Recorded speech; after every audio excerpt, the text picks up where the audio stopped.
Hi guys, welcome back to the channel. और आज हम फिर से आ गए हैं। जहाँ मैं चिकन देखता हूँ घुमान में ही जाते हैं, आपको जैसे कि पता ही है।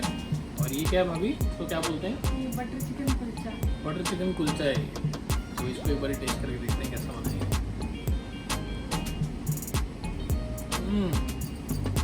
वाह,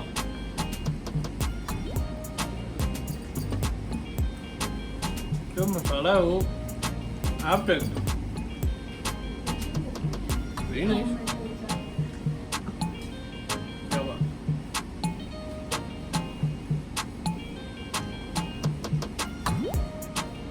ये नमक लॉकडाउन के बाद पहली बार कुछ चीज़ खाई है जो लग रही है खाना है। टिंडे तोरी कद्दू खा खा के दिमाग खराब हो गया, दिमाग कद्दू हो गया।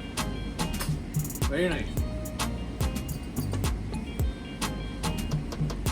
हमें बढ़िया सीख ले फिर।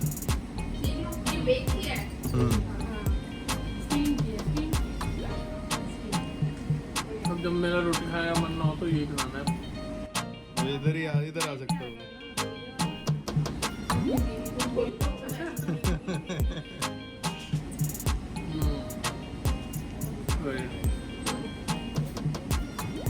ठीक है, पास है आइटम। पास है। दो चीज़ों का लालच में आया था यहाँ पे, एक ये और एक मोमोज, दोनों हो गया। मोमोज तो हमने इधर रिकॉर्ड करे नहीं यार। चलो वो आगे हमारे पास फोटोज आ गई। Very nice.